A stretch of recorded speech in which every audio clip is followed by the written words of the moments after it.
Hi guys!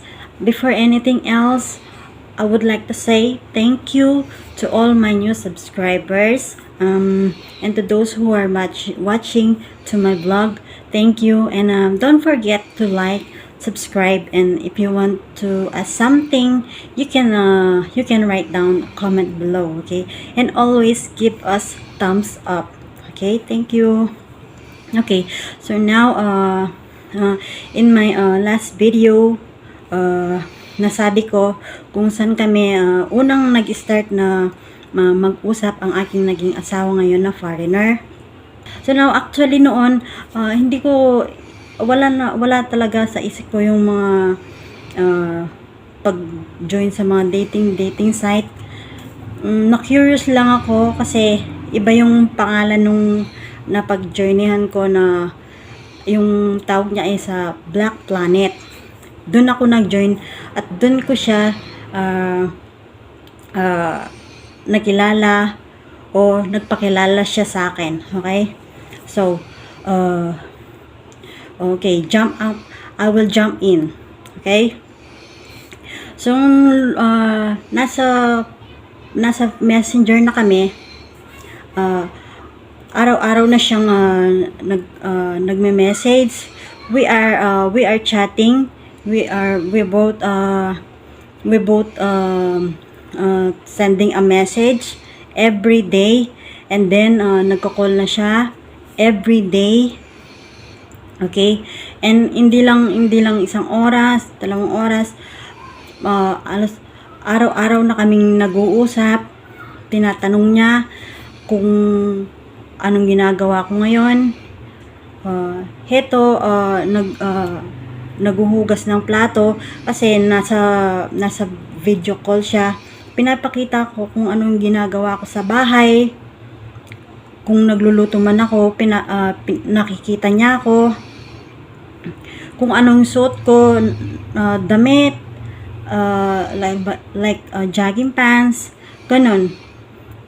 Nakikita niya ako araw-araw. Yung mga anak ko, kung anong ginagawa nila, sinasabi ko. Yun.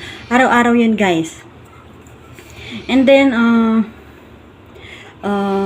so, araw-araw na pag-uusap namin, tinatanong niya kung meron ba akong karelasyon. Nasabi ko, wala. Kasi kung may karelasyon man ako, hindi naman ako makikipag-usap sa'yo. Kasi ayaw ko naman ng gano'n na may karelasyon akong iba, and then makikipag-usap sa kanya. So, noong time na yun, free ako. I don't have boyfriend, I don't have any relationship to other, I don't have a commitment. Wala. So, free ako. So, ayun. So, ganun din siya. Free siya, as in, single din siya. Kaya, araw-araw yung tawag niya sa akin. Saka makikita mo naman yung tao na kung seryoso siya sa'yo. Yung time niya and effort na pinapakita niya sa'yo, makikita mo naman.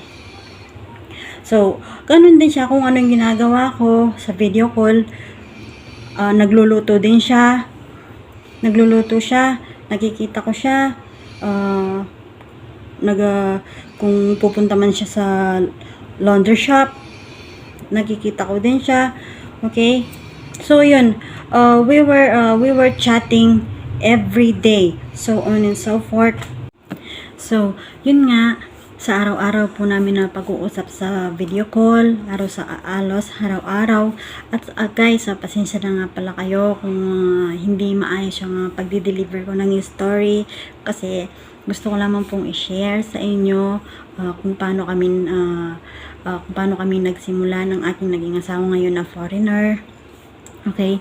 So, yun nga. Habang kausap niya ako sa video call, kung ano yung pananamit ko, kung ano yung itsura ko, hindi kasi ako yung tipong pag may kausap na foreigner mag-aayos ako. Hindi po ako yung taong gano'n na naglalagay pa ako ng lipstick o pulbo. Hindi po ako naglagay ng gano'n the whole days months nakausap ko siya. Okay? Although minsan pag maalis ako, nagpupulbos ako ng konti.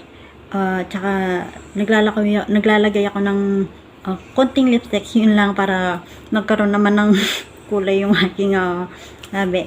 Yun lang, yun nga, sinasabi niya sa akin na I like the way you are. Gusto niya yung pagiging simple ko, kung ano yung paninamit ko. Sabi niya, gusto daw niya ako kasi simpleng tao lang daw ako. Wala akong hindi ako yung taong mahilig sa mga like yung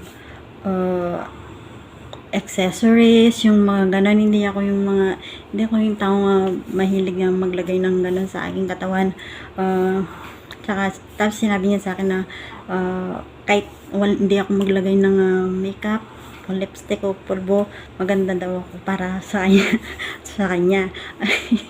Nabulas ako nung araw na yun. Okay. So, yun lang guys. Yun hanggang mag-continue kami araw-araw kami nagpi-video call. Okay? Kasi wala naman masama doon kasi parehas naman kaming single. Okay? So, yun lang po. So, sana mapanood nyo po ang aking vlog at sa mga nakapanood. Okay, salamat po sa inyo. Kung gusto nyo po magtanong, you can, pwede po kayong mag-chat, comment down below. Okay? Bye-bye!